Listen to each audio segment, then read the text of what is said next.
இப்போது பலர் சத்தமில்லாமல் பேசினாலேயே தொழில்நுட்பம் மைக் மூலம் சத்தமாக கேட்க வைக்கிறது. அதனாலேயே பலர் மைக் கிடைத்தால் விட மறுக்கிறார்கள். ஆனால் ஒரு காலத்தில் அரசியல்வாதிகள் பலரை சோடா குடிக்க வைத்தது மட்டுமல்லாமல் சாகடித்தும் இருக்கிறது மைக் என்று சென்னையில் நடந்த கூட்டத்தில் திராவிடர் கழகத்தின் பிரச்சார செயலாளர் வழக்கறிஞர் அருள்மொழி மைக்கால் தான் பட்ட அவதிகளை விவரித்தார். யோசிச்சு பார்க்க முடியுமா? கற்பனை பண்ண முடியுமா? இந்த வயசுல இப்படி ஒரு மேடை, ஒரு அமைச்சர் உட்கார்ந்து கேட்டுக்கிட்டு இருக்காரு அவங்க பேச்ச. இவ்வளவு பேர் கூடி இருக்கீங்க.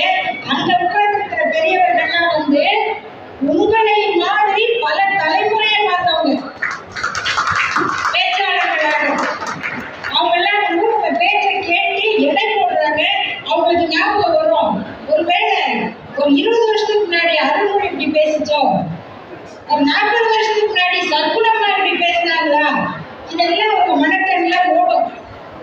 இன்னைக்கு இந்த மைக் இருக்கு பாத்தீங்களா, இது வந்து நாங்க மூச்சு விட்டா கூட அப்படியே கடல் காத்து மாதிரி அடிக்கும். அவ்வளவு சென்சிட்டிவ் மைக். இது சில சத்தமெல்லாம் போடவே வேண்டாம். நல்ல ஒரு யோகாசன கூட்டம் மாதிரி அமைதியாக இருக்கும். இயேசுவரை போட்டு கண்ணை மூடி தியானம் பண்ணுங்கள். கஷ்டமே வேணாம், அப்படியே வேறு தொண்டையிலேயே பேசிடலாம். கர்நாடிக் மியூசிக் மைக் இது. நம்ம கூத்துல பாடுறவங்க தானே இங்க இருந்து அங்க வரைக்கும் கேட்கணும். இவங்க அப்படி கேட்காது,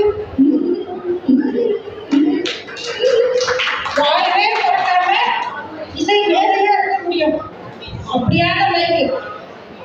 நாங்க இளைஞர்களா இருந்து பேசும்போது அந்த மைக்கே ஒரு 1/2 கிலோ இருக்கும். அதை ஏற்கிறதும் இறக்கிறதும் பெரும்பாலும் துரு பிடிச்சிருக்கு வேற. அதை வந்து ஒவ்வொரு தடவையும் அந்த மைக் செட்டுக்காரருக்கு வந்து நெட்டையாவத்தை பார்த்தாலும் போகணும், குட்டையாவத்தை பார்த்தாலும் போகணும். ஒரு மத்தியமான ஆளுங்களா வந்தா பரவாயில்ல, எத்தனை மைக்கு இறக்கணும் அப்படி. அதோட தொண்டை வந்து இழுக்கும், ஈர்ப்பு விசை அப்படியே இங்க அடைக்கும், எரியும். எங்களுக்கு முன்னால பேசினவங்கலாம் சோடா குடிப்பாங்க, தண்ணி குடிப்பாங்க, ஆனா இழுத்துட்டே இருக்கும் பல பேர். அதனாலேயே உடல்நலம் கெட்டு இறந்திருக்கிறாங்க. ஆனா அதை அவங்க பொருட்படுத்து. இன்னைக்கு பாட்டு சொல்லணும்னா அப்படியே ஆசையா இருக்கும். எப்படி பேசுவாங்க கேட்டிருக்கீங்களா?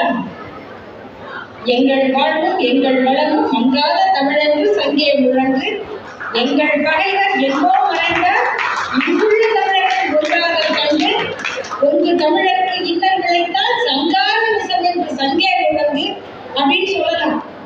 அப்ப எதிரில் இருக்கிறவருக்கு வந்து நீங்க பெரிய ஆளு, தமிழருக்கு இன்னல் கிடைச்சா நீங்க அவ்வளவு பெரிய ஆளா, நாங்க பயப்படணுமா அப்படின்னு கேட்பாங்கல்ல. அப்ப இந்த மைக் இருந்தா கஷ்டமே படாம அப்படியே அவங்கள பார்த்து, நாங்க யாரு எனக்கு தெரியுமா, நம்ம ஊர்ல ஹைடெக் வில்லன் வருவார் பாருங்க, ஹைடெக் வில்லன். நீ சும்மா கேளுடாம, ரொம்ப கெட்ட வேண்டாம். அவர் பெரிய வில்லனா இல்ல, அப்படியே மெதுவா கழுத்தா இருப்பாரு. அந்த மாதிரி இந்த மைக்க வச்சுக்கிட்டு எங்களை என்னப்பா நினைச்சீங்க, நாங்க யாரு? திங்களோடும் செழுங்கருதி தன்னோடும் பின்னோடும் புதுக்களோடும் மங்குனி கடல் இவற்றோடும் பிறந்த தமிழோடு பிறந்தோம் நாங்கள். கங்கையை போல் காவிரி போல் கருத்துக்கள் ஊறு மூலம் எங்கள் உள்ளம். வெங்குருதி தனில் கமழ்ந்து வீரம் செய்கின்ற தமிழ் எங்கள் மூச்சு. ஆண்மை சேர் சிங்கத்தின் கூட்டம் என்று சிறியோருக்கு ஞாபகம் செய் முழங்கு சங்கே அப்படின்னு சொல்லுவோம். ஆனா அன்னைக்கு இப்படி சொல்ல முடியாது. கங்கையை போல் காவிரி போல் கருத்துக்கள் ஊர் உள்ளம் எங்கள் உள்ளம். வெங்குருதி தனில் கமழ்ந்து வீரம் செய்கின்ற தமிழ் எங்கள் மூச்சு. உங்கு தமிழருக்கு இன்னல்களைத்தான் சங்காரம் விஷம் என்று சங்கே முழங்கு என்று கத்துவாங்க. அப்பதான் கேட்கும். சில பேர் இப்பயும் நல்ல மைக்க வச்சுக்கிட்டு அப்படிதான் கத்துறாங்க, அது வேற. ஆனா இவ்வளவு சொபிஸ்டிகேஷன் இன்னைக்கு வந்திருக்குன்னா அது இந்த இயக்கம் இன்றைக்கு கொடுத்திருக்கக்கூடிய இந்த வசதி வாய்ப்புகள் உங்களுக்கு கிடைத்திருக்கிறது. அதை கொண்டு இந்த கருத்துக்களை எடுத்து சொல்லுகிற பணியை இடையறாமல் தடையில்லாமல் தொடர்ந்து செய்யுங்கள் என்று இந்த மன்றமே வாழ்த்துகிறது. மகிழ்ச்சியோடு